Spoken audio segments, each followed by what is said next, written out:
Welcome to the channel, and today we'll be breaking down and discussing Eminem's Untouchable from Revival.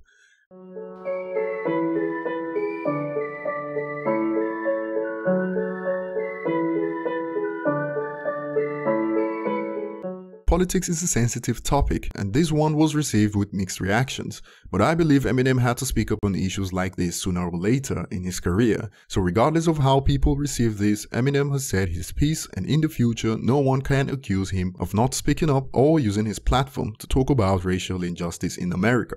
Before we dive in deep and discuss this song, remember to subscribe if you're new to the channel and turn on notifications. Eminem starts the verse from the perspective of a white cop who's blunt upfront about his dislike for black people. Black boy, we ain't gonna lie to you. Black boy, we don't like the sight of you. Unlike many closet racists, this cop doesn't care and states how he feels. In the next bars, Eminem talks about the racial profiling that cops do in America, which disproportionately affects blacks and Hispanics more than whites. Pull up on the side of you, window roll down, profile. Then we wonder why we see this side of you. Probably coming from the dope house. We can let you slide, but your tail light is blue. Notice how Eminem plays on the word profile and wonder why we see the side of you, which is also the dictionary definition of profile, which is the outline of a person's face as seen from one side. The end of that bar about the tail light is an actual reference to a 2016 incident when a broken tail light led to Philando Castile getting stopped and shot by cops. Heidi Klum was the first German model to become a Victoria's Secret angel, and Eminem uses her name to play on the slang for cocaine, which is often called white girl. We know you're hiding that Heidi Klum on you. Another drug charge, homie, it's back inside for you. This bar is Eminem pretty much describing how blacks in America are more likely to get sent to prison for the use and distribution of drugs, despite the facts showing that whites are just as likely to use or sell drugs in America. The next bar is a reference to the shooting that occurred in 2015, which is quite sad, and I'll leave a link at the description of this video for those who want to check it out. We'd be delighted to unload it in your back and walk up and lay that taser on the side of you.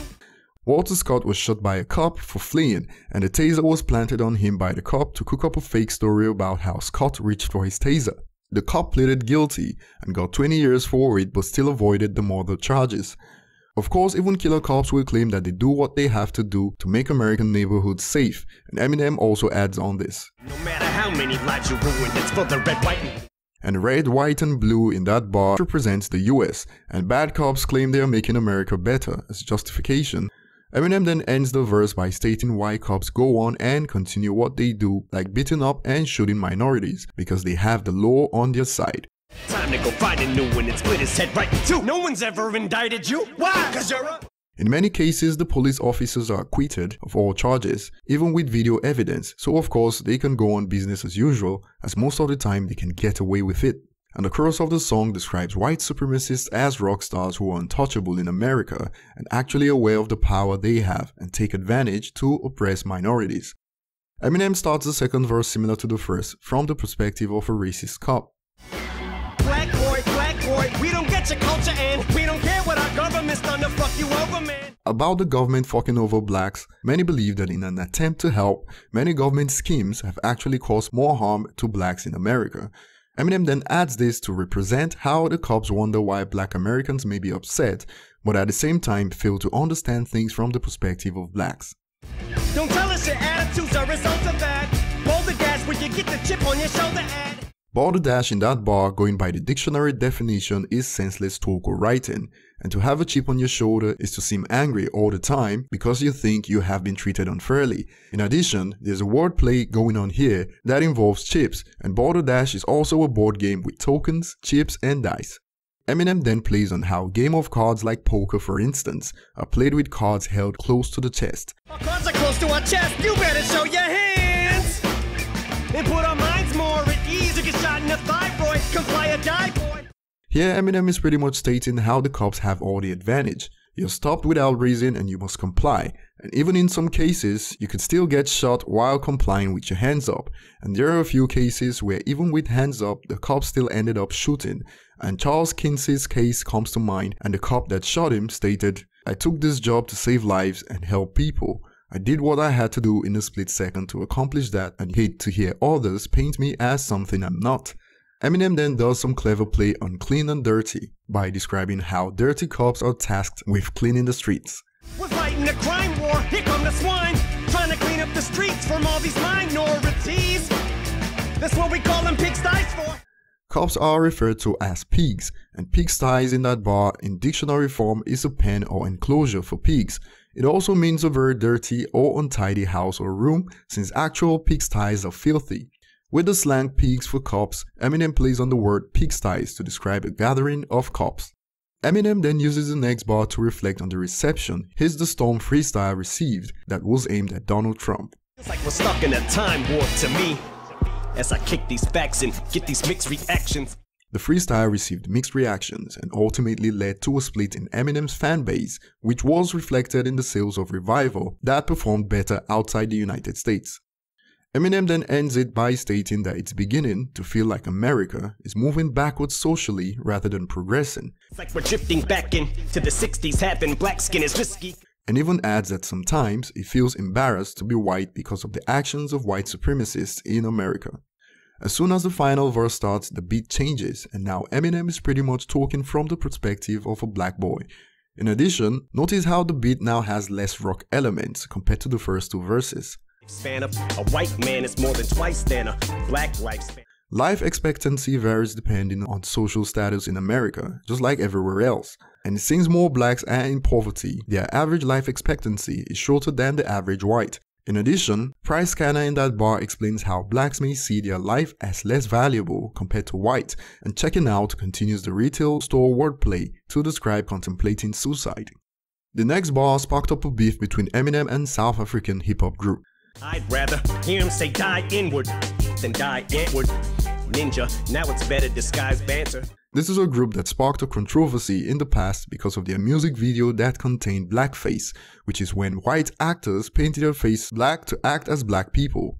At this point in the song, Eminem is speaking from the perspective of a black boy, so this bar pretty much translates to Eminem saying he'd rather hear die N-word than have whites turn black culture to a joke and adulterate it. Banter in that bar is a playful or friendly exchange of teasing remarks, which is Eminem implying how some whites hide under the joke umbrella for racist remarks. Notice how ninja in that bar means a couple of things. For one, ninja is a part of the N-word hip-hop group. Ninja can also be a substitute to describe the black person, since ninjas are often depicted in black outfits, and ninjas are also known to be sneaky, so Eminem is pretty much stating some whites sneakily hide their racism. McDonald's is one of the few franchises that hires felons, and knowing how people from poorer backgrounds are more likely to have criminal records, they are stuck in a cycle of poverty for the rest of their lives. We're applying, but McDonald's seems to be the only franchise that'll hire, so how can we have higher standards? Working at McDonald's is not the most prestigious job, but with a criminal record from your teenage years, you'll probably be relegated for life to work in places like McDonald's. Eminem then describes how he also doesn't condone violence against police. As Dallas overshadows the battle for Black Lives Matter. This was in reference to the 2016 incident when Dallas cops were attacked by Micah Xavier Johnson at the end of a Black Lives Matter protest that resulted in the deaths of 5 officers. Eminem states that such acts don't present any advantages for the Black Lives Matter movement, and this incident even led to some branding Black Lives Matter as a terrorist organization. Eminem also adds that there are good cops, but bad cops create an image that make people paint all cops as bad, and also describe how subconsciously white cops, based on what they've seen about black people in videos, believe every black person is armed and violent, which is why they are ready to draw their guns and use excessive force when they deal with black people. Who's seen some fucking videos of rappers waving guns and know nobody black, so they act afraid of us? Since the percentage of black people in poverty is higher compared to whites in America, then low-income earners are more likely to seek cheaper accommodation, and Eminem refers to this as a modern form of segregation. Cause America segregated us, designated us to an area, separated us, sectionated us. And Section 8 in that bar is in reference to the Housing Act of 1937 for low-income households, and these areas are often black neighborhoods. Many issues that plague the black community in the United States are as a result of their living conditions. An example is growing up in a single-parent household, which has been linked to juvenile delinquency, and the stats now show that as high as 72% of children in the black community are born out of wedlock. The crime rates the highest in the lowest classes. Single-parent households are more likely to be poor, for instance, and poor people are more likely to commit crimes. Eminem then touches on this with a tone that suggests that Eminem is talking from the perspective of a white supremacist. But you kill each other, bats, for silly stuff like hats! Of course, it is fact that black-on-black crime is rampant, but the ultimate cause of this can be traced back to poverty, and yes, there's enough blame to go around here, and not all black people are angels, and whites are not solely to blame for their problems. Eminem then uses a comic book metaphor to describe life on the streets for a black man from the hood. I'll be Captain America, like Steve Rogers. Captain America is the superhero alter ego of Steve Rogers, and Eminem plays on this as Capt is also a slang for getting shot. So the black man from the streets often has to carry a firearm to protect himself, and Steve Rogers in the comics was also shot for protecting his rights. So yeah, Captain America also got capped in America. Eminem also talks about the whole taking a knee for the national anthem popularized by American football player Colin Kaepernick, who was branded a traitor, and even talks about America's dark history. In a country that had its natives killed. And Eminem ends it by suggesting that the flag, due to the dark history of America, doesn't deserve the praise and respect demanded because of the irony. It represents the land of the free, yet the country was built by slaves. A piece of cloth that represents a land of the free that made people slaves to build. Also notice how Eminem pronounces build at the end of that bar like bill, and this also makes sense as in the modern day, many Americans are slaves to taxes. Sadly, Untouchable didn't get the recognition it deserved and was met by mixed reactions by people from opposing political views. But like I said earlier, Eminem had to say his piece and can now move on. If you'd like to support the channel, consider donating to our PayPal at the description of this video. Thanks for watching, remember to subscribe and leave your thoughts below in the comments section.